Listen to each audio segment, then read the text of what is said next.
চাওক মই বৰ্তমান উপস্থিত আছোঁ শিৱসাগৰ পাণবেচা অঞ্চলত ধোপাবৰীয়া গাঁৱত আৰু বানৰ পাছত গোটেই সমগ্ৰ জিলাখনক যিধৰণে ধুই নিছিল এতিয়া বিভিন্ন পৰিয়াল পুনৰবাৰ শূন্যৰ পৰা আৰম্ভ কৰাৰ যি কুচকাৱাজ সেই কুচকাৱাজত ইতিমধ্যে ব্ৰতী হোৱা পৰিলক্ষিত হৈছে আৰু অসম লাইভ 24ত আমি বানে ধুই যোৱাৰ পাছৰ যিসমূহ কৰুণ কাহিনী আমি দেখাই যাব চেষ্টা কৰিছিলোঁ। এটা পৰিয়ালক বানে সৰ্বস্ব উজাৰি যোৱাৰ পাছত কেনেকৈ বানৰ লগত যুঁজ বাগৰ কৰা এইসমূহ আমি দেখাই যাব খুজিছিলোঁ।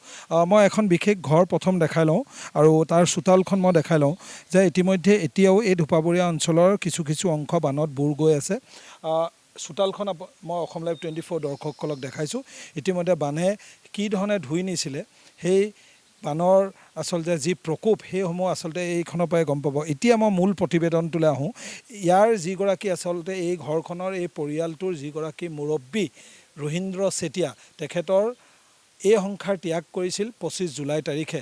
কিন্তু তেওঁলোকৰ যি ধৰ্মীয় বা জনগোষ্ঠীয় যিসমূহ পৰম্পৰা সেই পৰম্পৰাৰ মতে তেওঁলোকক কবৰস্থ কৰাৰ আচলতে ৰীতি নীতি আছিলে সৎকাৰত। আৰু ইতিমধ্যে তেখেতৰ মই যি সৎকাৰৰ যি কবৰস্থ কৰা যি স্থান মই দেখাইছোঁ।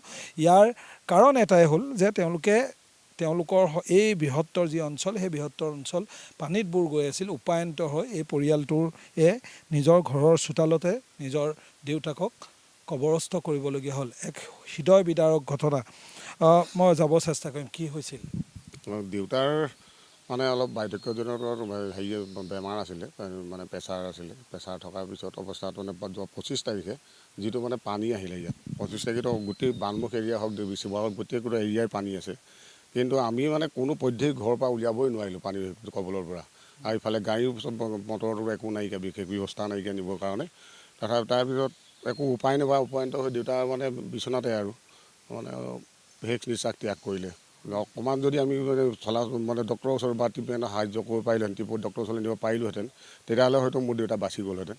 কিন্তু এইটো বানৰ কবলৰ বিভীষিকাটো যিটো পৰিৱেশ, ঘৰৰ মানে চোতাললৈকে পানী এআঁঠু, তাৰপিছত আপোনাৰ ৰাস্তাত কোনো পধ্যেই যাব নোৱাৰে, কোনো পধ্যেই গাড়ী মটৰ চলাচল বন্ধ। কোন সময়ত কি কৰিব আপোনালোকে একো কৰিব নোৱাৰিলোঁ। উপায়ন্ত হৈ আৰু যোৱা ৰাতিটো আমাৰ পানীয়ে আছিলে। কিন্তু তাৰ পাছদিনাখন দেওবাৰে কোনো জেগা নোপোৱা, কোনো ঠাই নাইকিয়া, বিশেষকৈ কোনো চব ছাইডে মানে পানীয়েই পানী। উপায়ন্ত হৈ ইয়াতে আমাৰ চোতালতে তেওঁক ইয়াক শেষ কবৰ দিয়া হ'ল। আপোনালোকে দেখিয়ে আছে চবটো ফালে পানীয়েই পানী। এতিয়াও বোকা পৰিৱেশ, গোটেই পৰিৱেশটো কেনেকুৱা ধৰণৰ আপোনালোকে হয়তো দেখি আছে।